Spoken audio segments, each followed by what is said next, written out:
Assalamualaikum warahmatullahi wabarakatuh. Sahabat Iwan 3665. Hari ini kita berjumpa lagi di mana keinginan sebagian kawan-kawan di Lampung untuk mengulang memberikan FGD tentang kewirausahaan. Tentunya dengan perspektif bagaimana integritas 5W, strategi pensir, dan testimoni menjadi sebuah kekuatan kita untuk memulai sesuatu yang tidak mungkin menjadi mungkin karena ridhonya. Semangat!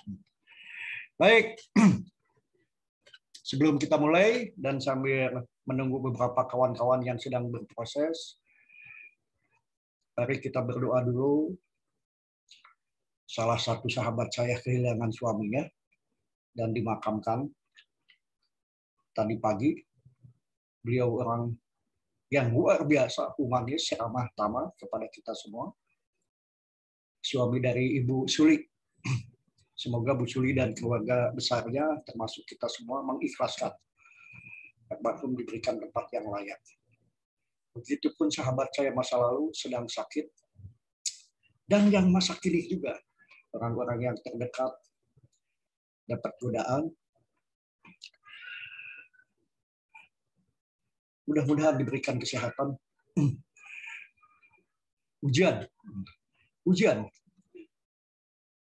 Dalam situasi seperti ini tidak ada salahnya senantiasa untuk mengikhlaskan diri, sabar. Mari kawan-kawan kita berdoa dengan cara dan keyakinan masing-masing. Berikan kesehatan untuk sahabat-sahabat kami yang sakit, dalam keadaan sakit. Begitupun tempatkan di sisi yang layak, ya Allah, kepada sahabat kami, dan berikan ketabahan kepada Ibu Suri beserta keluarga. Dan ya Allah, berikan kesehatan pada kita semua menghadapi situasi saat ini untuk dalam lindungan, sehingga kami akan tetap dan bisa menjalankan kiprahnya, menjalankan fungsinya untuk terus menghidupi orang-orang yang hidup supaya lebih hidup. Baik, berdoa mulai.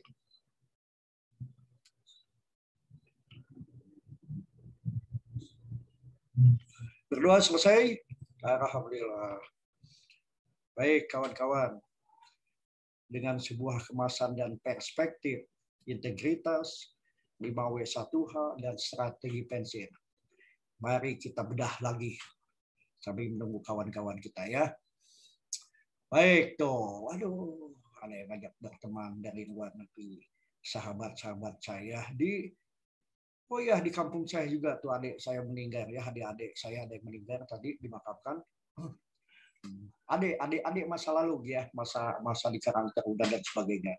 Baik, Bapak jelaskan lagi ya, kawan-kawan sambil by proses. Kalau Bapak itu selalu mengatakan by proses.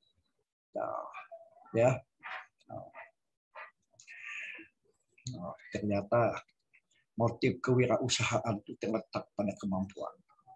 Baik, sambil kita besarkan dong. Baik, apa sih kewirausahaan? Bapak jadi ingat di kalimat yang siswa panti ya, yang Bapak bina tahun 89 ya, tahun 90. Dia angkat tangan, Pak, kalimat apapun katanya yang memakai ke dan an itu menunjukkan banyak, Pak. Disitulah saya menyadari ke-an itu banyak, Pak. Ada yang diciptakan, ada yang tidak sengaja, kejatuhan. Ya Allah ya Rabbi, ternyata kita memang harus belajar dengan dan menempatkan siapapun jadi sumber belajar. Dengan zikir, pikir, ukir, insya Allah kita belajar. Poin yang kedua, nilai-nilai. Apa sih hakikinya sebuah kewirausahaan? sikap dan kepribadian kewirausahaan. Tuh, jadi ingat saya tuh karena ini pengalaman di Subang ya. Ada alhamdulillah ya ada supir bis tiba-tiba bertemu ngobrol-ngobrol, singkat cerita kuliah, sesudah kuliah alhamdulillah diterima jadi pendamping PKH. Namun hobi nyupir bisnya, usahanya, tapi tetap ya amanah menjalankan pendamping PKH-nya tetap jalan. Namanya Kang Asep ya, mudah-mudahan Kang Asep bisa nonton suatu saat. Kepribadian yang luar biasa. Tuh. Baik, di samping cerita seperti tadi, mumpung Bapak ingat juga ya, sebentar ya. Di samping cerita tadi yang tidak mungkin menjadi mungkin, seorang supir bis menjadi pendamping PKH. Ya, maka kalimat ke dan an itu tetap menunjukkan banyak ide, banyak peluang, banyak tantangan. Ya, selamat datang Robi ya. Tolong dimatiin dulu ininya audionya ya. Jadi Bapak mengulang ya alhamdulillah kemarin batal gagal ya. Hasil kita itu tidak direkam. Jadi kita ulangi lagi. Baik, kawan-kawan.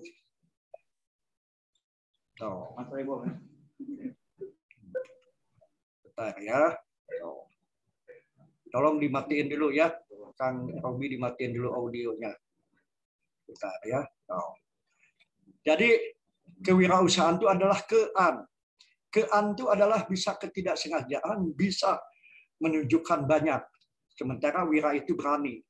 Bagaimana punya usaha, mengembangkan nantilah ya. Yang penting ada prestasi di kemudian hari. Baik kawan-kawan, apa sih kewirausahaan? Bapak bedah lagi, mudah-mudahan kalaupun saya berdua lagi dengan Kang Robi ya kita jadi pemaklum situasi ya. Mungkin kawan-kawan berhalangan. Balik lagi Peter Drucker ya. Tahun 1994 tuh, yang menciptakan inovasi pensil ya. Kemauan keras untuk mewujudkan gagasan dari sebuah dunia inovasi sehingga pengembangannya menjadi sebuah ketangguhan mental yang terbentuk ya. Baik. Pada saat kreativitas dan inovasi untuk mampu dan memecahkan masalah, karena hidup itu selalu ada masalah. Tapi di balik masalah ada upaya memanfaatkan peluang yang dihadapi. Tuh, ini kalimat ini 1996 tuh, dari Thomas ya. Kita lihat deh. Maka wirausaha itu semua aspek pekerjaan. Jangan menganggap wirausaha itu pedagang.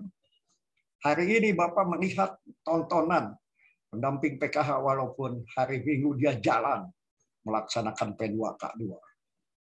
Ibu-ibunya menyambut dengan pakaian tidak menunjukkan KPM, dengan pakaian seperti Yasinan tuh di Kalimantan ya, ada fotonya ya. Pada hari Minggu dikaitkan dengan integritas karena komitmen dan keterpanggilan. Maka wirausaha itu bisa di dunia pemerintahan, bisa dan bahkan melakukan upaya-upaya kreatif dan inovatif. Dengan jalan mengembangkan ide dan meramu sumber daya untuk menemukan peluang dan perbaikan hidup. Dengan apa? Dengan kualitas hidup. Ya, kita belajar karakteristik kewirausahaan itu apa sih? Kita tetap kajiannya adalah konsep. Di saat dimungkinkan nanti FGD ada yang masuk, kita sharing lagi dengan beberapa kawan-kawan. Tidak ada sharing ya bisa sharing nanti di WA, bahkan bisa di dunia nyata ya, bukan di dunia maya, bisa di Facebook, bisa di dialog ya, di komentar ya. Maka habis ini di subscribe, komentar, di like. Kawan-kawan boleh bertanya, mengembangkan kalimat-kalimat yang dikembangkan malam ini. Apa sih 8 ciri karakter itu? Mari kita lihat. Yang ke-1, memiliki tanggung jawab atas usaha-usaha yang dilakukan. Usaha apakah itu? Oh, alhamdulillah Ibu Inayah masuk ya. Baik, alhamdulillah, terima kasih Ibu Inayah ya. Saya teruskan lagi. Jadi 8 itu salah satunya Ibu Inayah, nanti ya saya coba bedah lagi. Salah satunya bagaimana memiliki tanggung jawab atas usaha-usaha yang dilakukan atau yang akan dilakukan. Saya ulangi untuk sahabat saya di Kalimantan Barat. Kalimat yang saya temukan pada saat berhadapan dengan siswa panti, Pak, setahu saya, pada anak putus sekolah tuh tahun 90, kalimat yang ada ke dan an menunjukkan banyak, Pak. Maka kewirausahaan itu banyak, bisa jasa, bisa seperti sahabat kita ya, hari Minggu dia jalan untuk integritas dan komitmen dengan ibu-ibu ya, Kang Teja ya. Kang Teja istirahat dulu, katanya Kalimantan sampai 35. Dan sahabat saya di Kupang ini nih, di Kupang ini ada bencana ya. Mudah-mudahan masyarakat Kupang tidak ada korban ya. Kawan-kawan saya di grup siswa 97, salah satunya ada pejabat setempat yang belum komunikasi ya. Mudah-mudahan semua sehat ya. Baik, bentuk tanggung jawabnya apa? Bapak tutup dulu ya. Ternyata ya itulah, sambil melihat Ibu Inayah, alhamdulillah. Bentuk tanggung jawab terhadap sebuah ide. Ya, bentuk tanggung jawab bagaimana kita mencoba. Sebentar ya, Bapak coba yang ini ya. Tuh. Ternyata kalau tidak diperbesar selalu begini Bu bentuknya ya. Ya, misalnya. Untuk memilih resiko yang moderat dan selalu menghindari resiko, meminimalkan Bu. Ya. Baik yang rendah maupun yang tinggi. Percaya akan kemampuan dan kekuatan diri bahwa kita bisa berhasil. Menanamkan motivasi ini, sugesti ini. Ibarat orang sedang jalan kaki, Bu, atau sedang persiapan untuk lari, ini gambarnya, maka dia selalu menghendaki umpan balik. Ya. Menghendaki umpan balik untuk mendapatkan peluang, ya. Semangat, kerja keras untuk mewujudkan keinginan demi masa depan yang lebih baik. Nah, kemarin saya gagal ya. Ada Robi udah masuk lagi ya. Gagal. Maka kegagalan itu adalah kesuksesan yang tertunda. Ya. Nah, dulu saya punya mobil banyak, tiba-tiba jadi satu lagi misalnya ya. Itu sahabat saya nggak bisa ya. Saya ini sahabat saya tuh yang Oke, saya lanjutkan ya. Baik.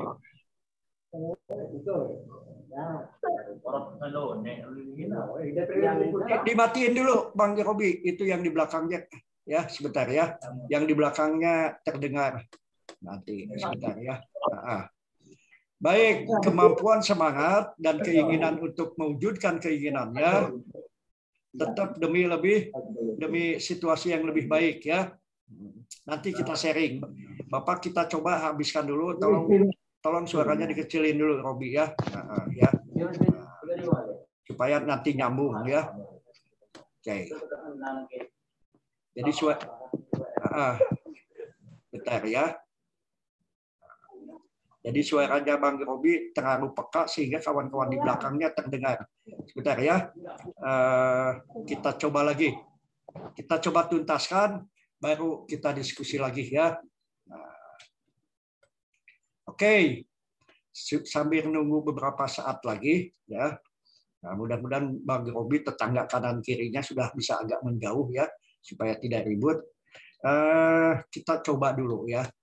Saya coba ke Inayah dulu ya, dari Kalimantan Barat ya. Kita nggak apa-apa Bu, karena usaha itu tidak mutlak dan tidak harus dagang. Pada saat kewirausahaan itu menjadi karakter dan sifat ya. Menurut Ibu Inayah ya, Ibu bisa melihat orang lain, bisa melihat diri sendiri. kewiraan usaha, Ibu sependapat nggak jiwa kewirausahaan itu terbentuk dan dibentuk oleh keinginan yang kuat, apapun bentuknya, ya, termasuk para KPM atau Ibu sendiri.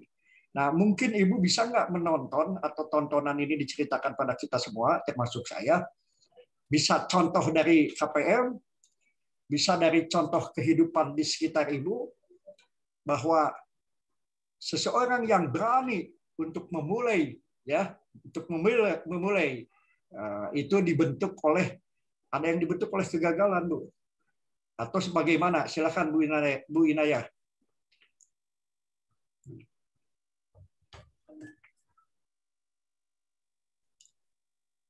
Silakan, Bu, nggak ada suaranya, belum ada, Bu.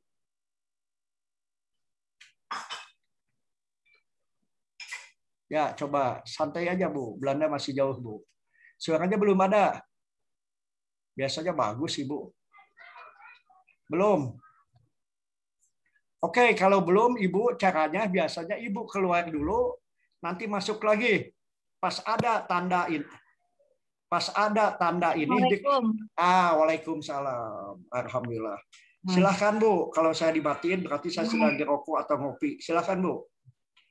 Nah, baik, selamat malam Kang Robi. Terima kasih untuk kesempatan yang sudah diberikan kepada saya, Pak Iwan atau Pak Asep. Ya, kayak saya lebih enak manggilnya Pak Asep deh. Boleh, boleh. Boleh Pak Asep, boleh Pak Iwan, boleh. Jadi kalau menurut saya memang segala segala usaha, segala bentuk usaha itu diawali oleh niat, keinginan yang kuat gitu. Baik itu kewirausahaan atau usaha-usaha yang lainnya, misalnya kita mau ngelamar kerja atau kita ada sesuatu misalnya ingin memiliki barang, itu kan harus diawali dengan niat dan usaha yang kuat ya Pak Sep. Nah, jadi menurut saya jika kita sudah niat kita sudah kuat di dalam hati, apapun jalannya lillahi ta'ala, insya Allah itu akan terbuka. Disertai dengan usaha. Selain niat, usaha, dan doa, gitu Pak Asep. Nah, saya ambil contoh dari ibu-ibu KPM PKH yang beberapa waktu lalu gitu, mereka kan mengalami, nah kayak sekarang lah gitu, contohnya kan mereka sedang banyak yang saldo nol gitu Pak Asep ya, karena macet bantuan PKH dan sembakonya. Nah, jadi saya bilang sama ibu-ibu, Bu, jangan terpaku pada bantuan PKH atau sembako, jangan karena bantuan ini macet lalu ibu-ibu jadi nggak makan, kata saya gitu kan. Usaha selain tingkatkan apa yang menjadi aset di rumah ibu, ibu gunakan sebaik mungkin gitu Pak. Jadi misalnya si ibu ini punya gerobak itu nganggur gitu kan, nggak digunakan. Yaudah, ketika lagi macet gini nih bansos nih, gunakanlah gerobak tersebut untuk kita memulai usaha. Atau ada meja-meja kecil gitu kan Pak ya.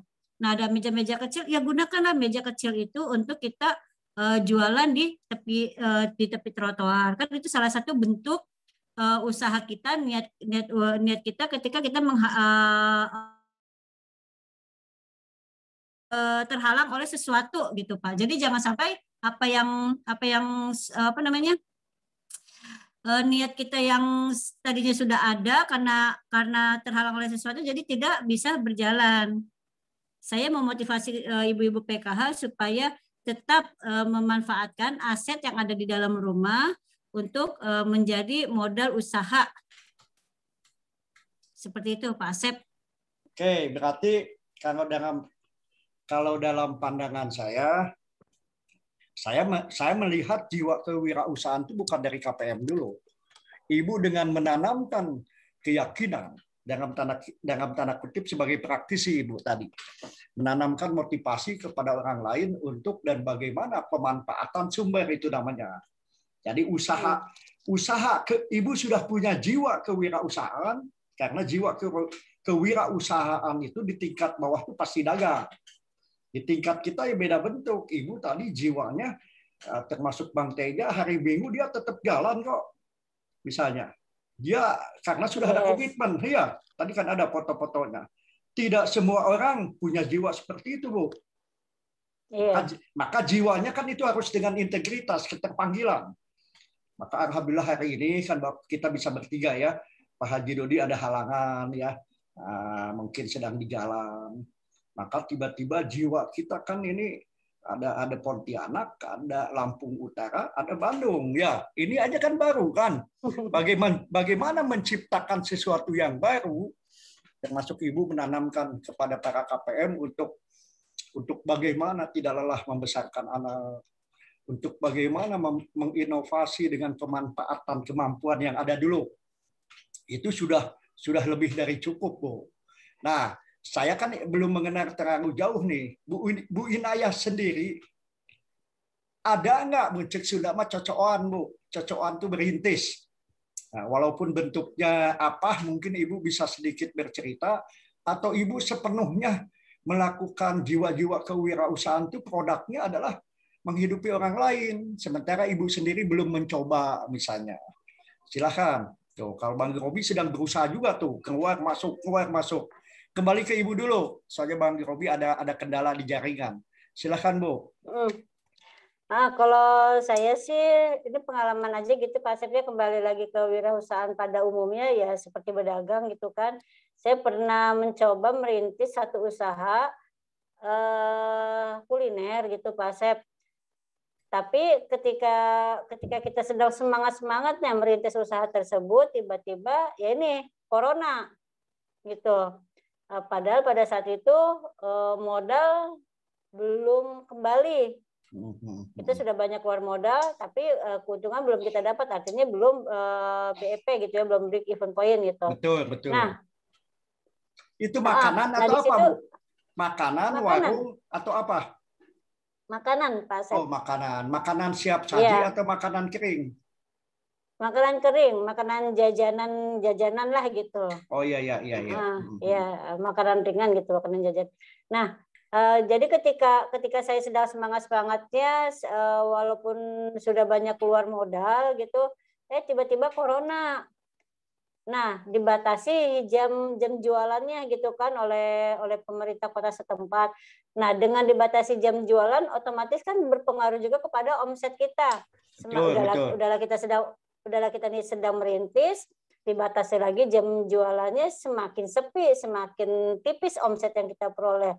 Nah, disitulah akhirnya semangat yang ada di dalam diri saya ini down gitu, turun. Udahlah lagi corona, akhirnya tutup gitu kan, sampailah sekarang. Jadi aset-aset yang saya punya dari awal merintis usaha yang lalu, asetnya ini tidak terpakai sampai sekarang gitu Pak Asep.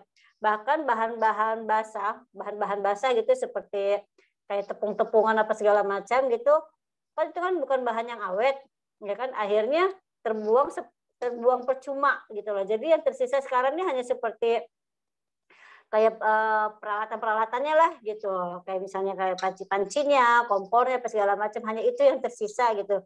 Berikut dengan gerobak-gerobaknya gitu kan.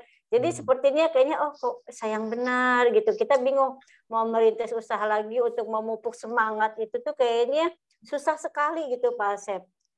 Mungkin kalau misal dari segi modal keuangan, insya Allah lah bisa dibantu sama suami gitu kan. Betul. Tapi untuk memupuk semangat itu tadi tuh sangat susah Pak Asep.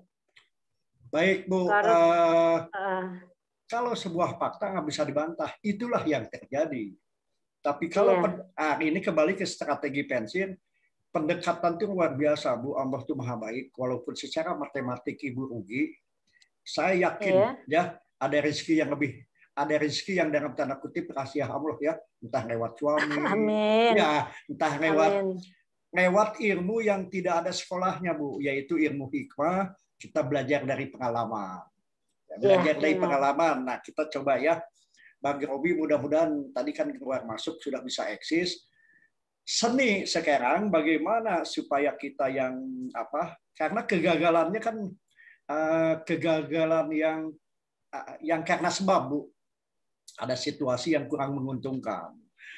Bang Robi juga ya, setahu saya masa lalu ketemu tahun 1918 itu pengusaha angkutan. Tapi kok tiba-tiba lari ke ayam misalnya nih. Kemarin kan saya udah membedah sebetulnya. Nah ini seni hidup ya, seni hidup dengan jejaring resmi. Kalau Pak Haji Dodi itu selalu bahwa kuatkanlah jikir pikir ukir itu, termasuk cerita ibu, karena memang pengalaman tuh nggak bisa dibeli Bu. Jadi break even point itu kan, break even point itu hanya bisa orang yang mengerti sekolah tentang tata niaga. Alhamdulillah dulu saya juga gagal Bu, saya awalnya kuliah itu bagian manajemen ekonomi. Tapi karena ada situasi yang kurang menguntungkan, saya berhenti di 3 kampus. Kalimat break even point itu menarik. Sepintas kita ngedrop secara ekonomi, secara mental, tapi nanti insya Allah pertimbangan analisis peluang pasar dan ada jalannya Allah itu memberikan kepada ibu sebuah ide yang bisa lebih baik. Tapi ibu tetap nanti ada kemampuan menganalisis untuk supaya terjun itu dengan segala pertimbangan yang lebih mendalam. Tapi jangan menjadi trauma. Nah, nanti Allah Maha Kaya dan Maha Baik, insya Allah ya ada jalannya yang bisa lebih baik ya. Mana Robi? Halo Robi. Ya Pak, selamat malam. Ya, selamat malam. Mudah-mudahan menyimak ya. Nah, gantian Bapak Groko, Robi. Pertanyaan Bapak mah tetap seperti kemarin. Kita waktu jaya-jaya aja tiba-tiba terpuruk. Allah Maha Baik menemukan ayam. Orang pasti bingung. Wah, biasa jasa transport mobil banyak kok jadi jualan ayam. Nah, mungkin bercerita lagi. Yang kemarin kan Bapak gagal memahami ya. Saya kira Robi itu membeli ayam dikirim ke perusahaan. Tahunya bukan begitu, otak saya langsung menjawab. Ternyata membeli di perusahaan dijual kepada orang-orang yang akan memasarkan ke pasar. Begitu atau bagaimana nih? Silakan. Termasuk jejaringnya sampai menemukan peluang seperti itu bagaimana? Silakan. Selamat malam Pak. Selamat malam Bu Inaya. Malam. Iya, selamat malam Bang Robi. Dari Lampung Abang, Bu. saya manggilnya Abang ya. Oh ya, kebetulan ya artinya kita bisa membaca peluang pada saat itu karena jarak tempuh yang nyetor-nyetor ayam itu sangat jauh Pak, Bu. Ada sekitar 30 kilo, 40 kilo dari rumah. Nah, jadi menurut saya ini adalah suatu peluang. Peluang itulah yang saya pasarkan ke mereka. Nah, bagaimana saya bisa mengasih mereka ayam dengan harga yang lebih murah daripada bos-bosnya yang dulu mengirimkan ayam. Nah, akhirnya mereka tertarik mengikuti ke saya beli ayamnya, tidak ke bosnya yang lama.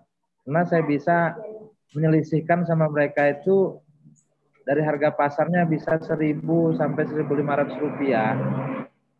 Per ekor? Per kilo. Oh, per kilo.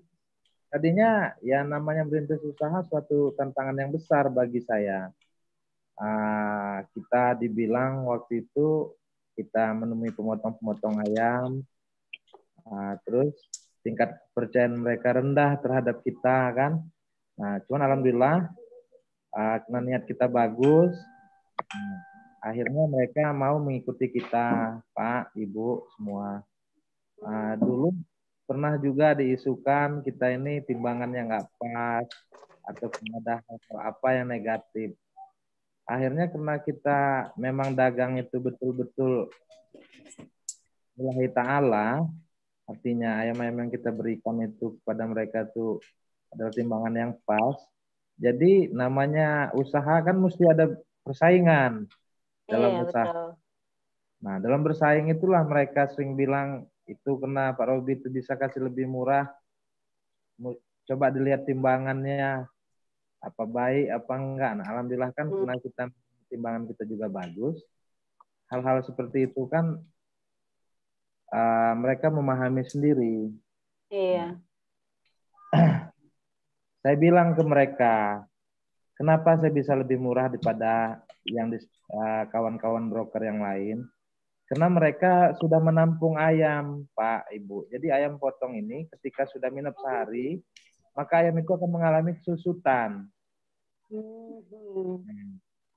Ketika susut itu, ketika dia mengambil keuntungannya tipis, maka untung itu sudah tidak ada lagi. Maka dinaikkanlah harganya gitu ya. Naikkan harganya untuk meng-up yang hilang di susutannya. Kalau saya bukan seperti itu cara bisnis dagang saya. Setiap hari saya belikan ayam di perusahaan. Jadi saya nggak ditimpa kesusutan ayamnya.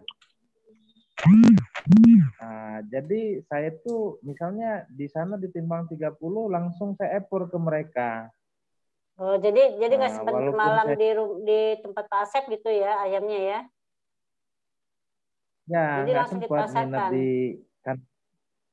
Ya langsung dipasarkan. Nah, jadi yang tempat letak kita rugi selain kematian. Nah, maka kita bisa harga lebih murah dibandingin kawan-kawan yang lain. Ya, kalau kita juga meminatkan ayam juga seperti mereka, maka harganya mungkin ya sama saja, Bu. Akan lebih mahal juga. Iya. Terus soal manajemen waktunya gimana tuh Pak Asep? Dari perusahaan langsung dipasarkan ke konsumen gitu kan, ke apa namanya, berarti ke agen ya? Berarti Pak Asep ini jatuhnya apa, agen ya, atau apa? Kalau Pak Robi? Iya Pak Robi ya, Pak Robi jadi jatuhnya nih agen atau apa gitu? Saya ini broker, Bu. Broker ya, berarti dari broker ke agen gitu ya? Dari broker ke agen. Jadi, nah itu apa namanya, manajemen waktunya gimana tuh? Bisa dari perusahaan lalu ke Pak Robi, dari Pak Robi lalu ke apa langsung ke agen, kan itu kan pasti otomatis butuh waktu gitu kan? Kok bisa sampai langsung ke agen, nggak diinapkan dulu gitu ayamnya? Bagaimana manajemen waktunya gitu Pak Asep? Oh begini, setiap hari kan mereka sudah mengorder, misalnya Ibu Inaya, Pak Asep. Nah, misalnya malam hari ini dia udah ke kita kan, Pak besok kirimin saya ayam misalnya 1 kintal, 100 kilo. Pak Asep minta kirim 50 kilo. Nah, jadi berapa total malaman itu akan kita rekap, Bu. Misalnya habis 4. Nah, besok pagi kita belikan di perusahaan, nanti mobil kita yang ambil di perusahaan. Nah, langsung ayam itu langsung kita setor ke Ibu Inaya, terus ke Pak Asep, ya, langsung ke agen Pak ya. Ruki, langsung ke agen. Berarti lagi berarti berdasarkan pesanan ya Pak Robi ya? Ya, berdasarkan pesanan. Iya, iya. Itu ayam potong atau ayam apa Pak Asep? Ayam potong. Ayam potong ya. Kan ada juga yang dia ngedrop ayam hidup gitu kan, ada juga yang ngedrop ayam hidup gitu kan. Ya, kita ngedrop ayam hidup. Oh, Pak Asep ini ngedropnya ayam hidup. Ya. Kalau Ibu di mana? Saya di Pontianak, Pak Asep. Ibu. Oh, saya di Lampung. Pak Asep mendamping PKH juga? Ya, PKH juga. Oh, Masya Allah. Pohon berapa, Pak? Pak Asep. Kok saya Pak Asep melulu, Masya Allah. Pak Robi. Tuh kan, jadi ke Pak Asep terus nih, Pak Asep malah ngilang pula ya. Pak Robi. Ada, Bu. Pak Robi, kohor berapa, Pak Robi? Ada, Bu. Dengan Ibu bertanya itu, sebetulnya mewakili pertanyaan saya. Saya sempat berpikir yang dijual itu ayam yang sudah disembelih, yang sudah disembelih. Ya betul. Anggap Ibu itu pedagang ayam. Walaupun belinya kiloan, pedagang ayam itu berhak kok, Bu, menjual dalamnya aja. Saya kan, istri saya kan termasuk penganut beli ayam ya, tapi dia dalamnya tidak beli. Ada yang dalamnya nggak beli. Nah, itu kan seni. Jadi seni marketing itu, Pak Robi itu awalnya usahanya sama dengan saya, Bu, jasa. Misalnya waktu ketemu saat itu. Beda lagi dengan cerita Bapak yang supir bis, tiba-tiba penumpangnya pendamping PKH, bangkitlah ingin kuliah S1. Setelah kuliah S1, tiba-tiba lulus, Bu, jadi pendamping PKH. Nah, maksud kalimat saya di kewirausahaan itu siswa Bapak di Panti kan dulu Bapak teringat, Pak, kalimat apapun yang awalnya, ini di Kalimantan, yang kalimat apapun yang awalnya ke dan an, bisa itu sebuah kesengajaan, bisa itu sebuah ketidaksengajaan. Saya yakin kok Pak Robi waktu kuliah dulu tidak bermimpi jadi pedagang ayam misalnya. Apapun orang kan ngomongnya pedagang. Padahal kan intinya tidak dagang. Bermain di jasa beliau nih misalnya. Dengan advokasi dari ridho Allah. Usaha mobilnya menjadi berkurang misalnya. Nggak apa-apa ya. Baik, kita teruskan. Ada sebuah fakta yang menarik bahwa seseorang itu jadi Bu Hidayah, ada kalau bahasa bercandanya ada cerita di balik cerita, ya, cerita di balik cerita, punya pengalaman dikaitkan dengan strategi pensiun. Memang orang-orang sukses itu pernah mengalami kegagalan, Bu. Persoalannya misalnya, nah ini dari sisi motivasi hidup ya, Bang Robi mungkin bisa ngasih pemahaman. Kenapa sih pada saat terpuruk dunia angkutan, ada jiwa yang terpanggil membangkitkan keterpurukan menjadi semangat. Tiap malam memantau mobil mengangkut puluhan ton. Ini kan yang kalimat Bu Inayah itu saya wakili lagi ya. Make to manage-nya bagaimana tuh manajemennya? Jangan manajemen usaha dulu. Manajemen hati dan pikiran. Biasa ngurus mobil tuh tiba-tiba bayangin coba kalau dilecehkan. Wah, kok dari ngurus mobil jadi ngurus ayam. Seni manajemen pikiran dan hati untuk mengsugesti dari sebuah keterpurukan. Ya, mudah-mudahan saya selalu berdoa, termasuk Bu Inayah juga bisa bangkit ya. Pengalaman Bang Robi dari kalimat ke-an, wira itu kan berani. Kewirausahaan. Sehingga make to manage, mobilnya jalan, dunia ayamnya tetap jalan tanpa hambatan ya, mudah-mudahan. Pertanyaan Bapak ke Bang Robi, seni mematahkan kalimat negatif tadi, timbangan, itu kan pendapat orang lain. Seni mengalahkan pikiran dan hati itu, yang ada was-was, khawatir. Dunia usaha itu kan sama dengan dunia agama. Peperangan yang sesungguhnya kan dengan diri kita sendiri. Membangkitkan semangat hidup, supaya hidup kita lebih bermanfaat untuk orang banyak, termasuk keluarga. Bagaimana coba Bang? Silakan Bang. Ya Pak, saya itu memang mempunyai niat. Nah, artinya kalau usaha ini berjalan, setidaknya kita bisa menolong orang-orang yang ingin bekerja dengan kita. Artinya mencarikan mereka lapangan pekerjaan. Nah, kalau kita semakin banyak juga, mungkin semakin banyak orang yang bisa kita kerjakan di depan mereka. Nah, saya selalu berniat seperti itu. Nah, itu yang pertama. Yang kedua, saya selalu optimis. Setiap usaha mesti ada kegagalan. Tapi kita harus yakin. Karena rezeki Allah Subhanahu wa taala itu begitu sangat luas. Maka dari itu, saya punya niat setiap ayam sama saya per kilo itu saya sedekahkan 100 rupiah untuk orang-orang yang membutuhkan. Karena saya juga menyadari Bapak, Ibu, sehebatnya manusia, sepintarnya manusia, tidak akan bisa mengalahkan Allah yang Maha Kuasa. Jadi rezeki itu menurut saya sering sedekahkan. Setiap minggu berapa ton saya habis. Misalkan saya habis 1 ton, 100 rupiah. Berarti 100.000 saya sedekahkan setiap minggu. Bagi orang yang membutuhkan atau ke masjid atau orang yang saya anggap perlu gitu kan. Ya nanti ada aja lah rezeki Allah Subhanahu wa taala yang datang terhadap ya mengganti 100.000 itu gitu ya dari Allah. Betul. Nah, saya juga pernah punya pengalaman. Jadi sehari itu saya hanya punya orderan cuma 3 keranjang. Ya, dari mana Bu? Dari mana Pak mau bisa dapat uang? Mau bayar supir, mau beli operasional bensin kan kendaraan. Ketika di perjalanan, saya ajak sama supir saya, kita makan dulu, kata saya. Pas makan, saya ketemu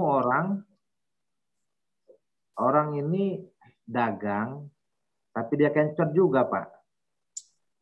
Jadi ngelihat saya makan itu pengen benar. Iya, iya.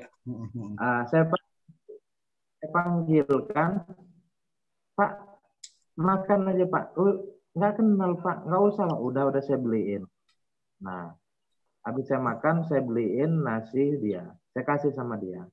Jadi kata dia, makasih betul itu Pak, katanya. Ya, sama-sama kata saya. Selepas saya kasih dia makan itu Pak, Bu. Begitu saya naik mobil berangkat itu, alhamdulillah banyak orang yang nelpon.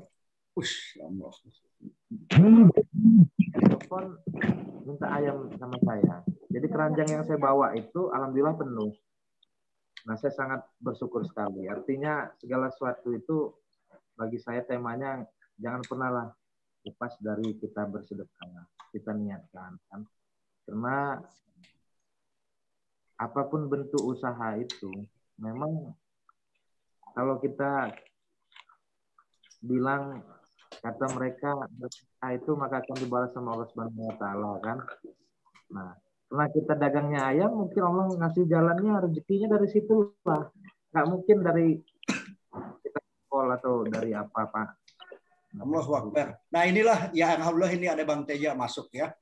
Jadi dunia usaha itu menarik loh. Saya sampai mengucap dan cerita ke istri saya juga. Mah, siswa-siswa atau peserta diklat kita tuh luar biasa loh. S1-nya sosiologi misalnya tuh Bang ini.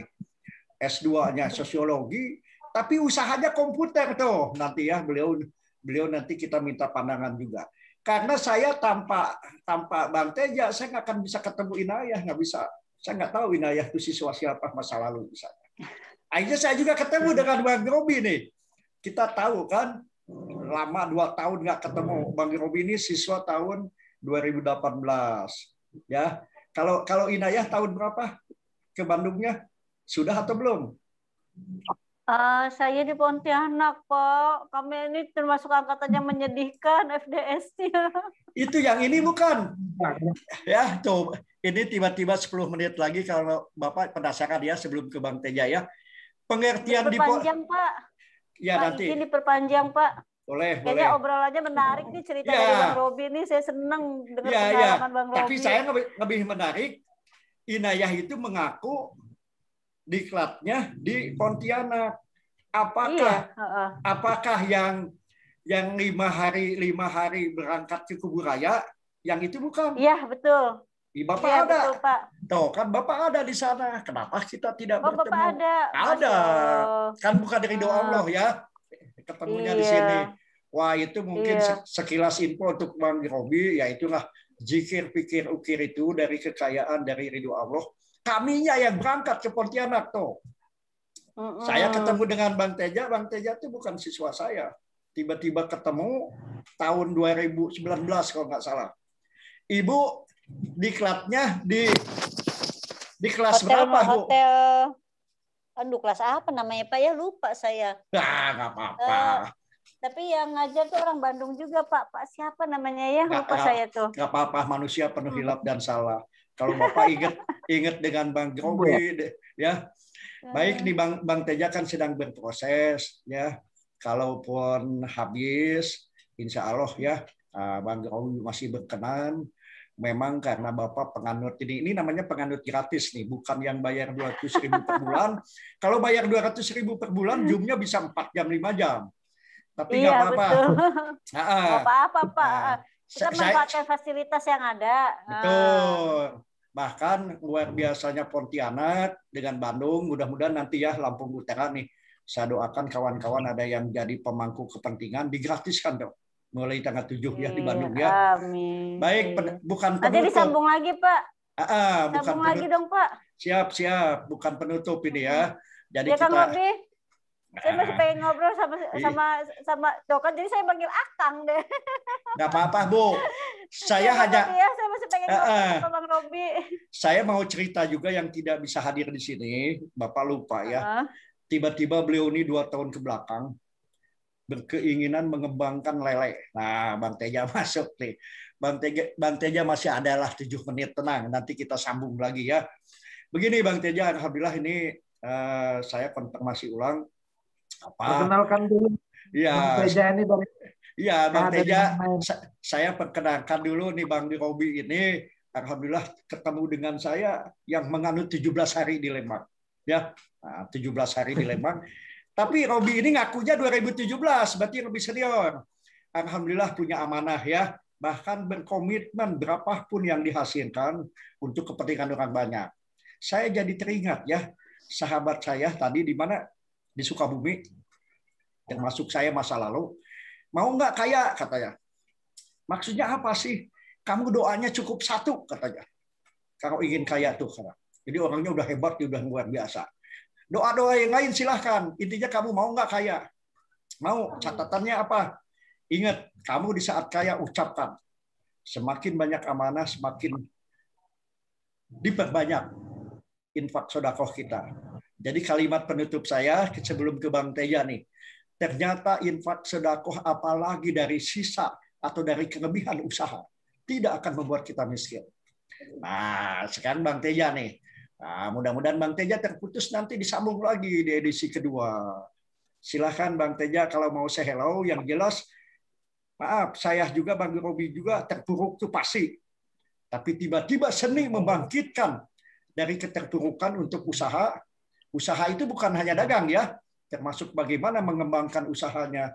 Bang Teja, silahkan. Silahkan Bang Teja, halo. Saya kalau matiin berarti tetap dengerin kok. Silahkan.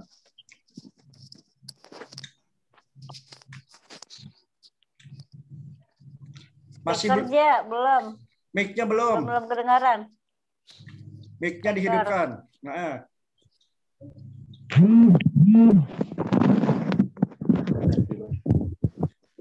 Oke, sip. Ya, bagus, bagus. Ya. Silakan. Oke, baik. Perkenalkan untuk yang lain sudah kenal ya. Kang Robi ya. Saya ingin nyapa Ya, Kang Pak. Robi di sini. Salam kenal Kang Robi. Nama saya Muhammad Teja Magribi. Saya pendamping PKH asal Kota Pontianak. Nah, selain sebagai pendamping PKH Kota Pontianak, saya juga sambil membuka usaha yaitu kursus komputer. Nah, di sini targeting saya memang selain untuk umum, buat siapa saja terbuka yang ingin belajar kursus komputer yang punya keterampilan komputer. Kemudian targeting saya juga adalah peningkatan sumber daya manusia bagi para KPM PKH, para penerima manfaat PKH, dan tentunya dengan harga yang bersahabat bagi KPM PKH. Nah, jadi sebenarnya usaha ini memang sudah lama saya rintis sejak tahun 2016. Kemudian baru terrealisasi 2017.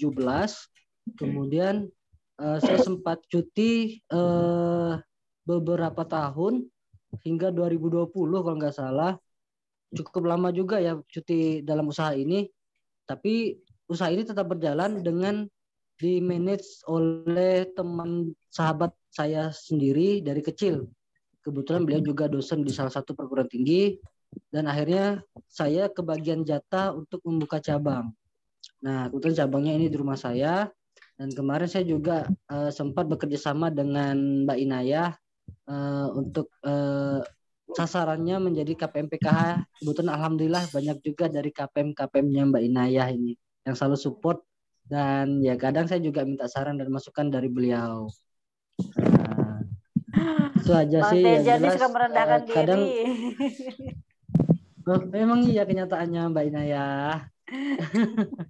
Jadi untuk usaha ini memang saya juga sambil kemarin merintis sejak sambil kuliah ya. Kuliah melanjutkan studi saya untuk dalam pendidikan saya juga. Padahal kalau dipikir basically saya ilmu pendidikan secara akademis, saya sosial.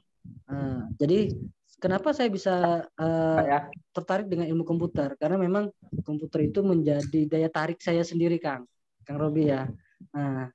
Jadi saya memang suka komputer dari awal. Nah, memang dunia saya memang dunia komputer secara otodidak. Nah, tetapi dipercaya juga dengan teman-teman untuk menjadi perintis sekaligus pengajar di dalam kursus komputer tersebut. Alhamdulillah murid kami jika dihitung-hitung dari tahun 2017 sudah mencapai angka 700 orang lebih. Alhamdulillah. Tetapi ketika di cabang saya ini baru buka ya Kang ya, baru buka saja sudah mencapai hampir kurang lebih dari 50 peserta. Alhamdulillah di situ. Nah, karena targeting saya juga tadi peningkatan kepada, ada juga yang senior-senior secara umur, bahkan seorang insinyur pun masih mau belajar.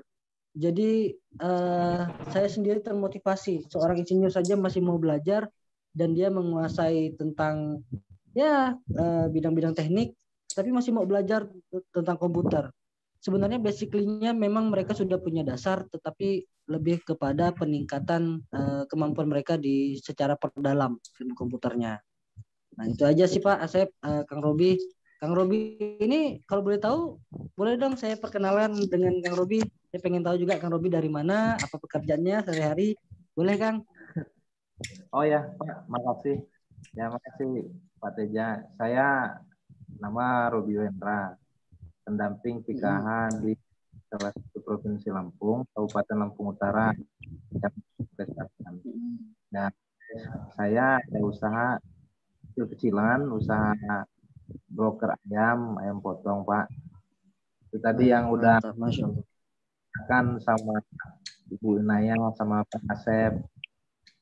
Kalau boleh tahu Pak Teja ini kohor PKH tahun berapa? Atau Ibu Inaya tahun berapa kohor PKH-nya? Aduh, Saya ini baru Kak. Baru Bang. Saya 2016 Bang Robi. Oh, 2016 ya. Iya. Oh, oke. 2012. Kalau saya mah masih baru. Apa-apa, Pak. Baru 8 tahun. Saya masih baru Bang Robi. Kalau Enggak, saya ada baru berapa tahun ya? Baru 10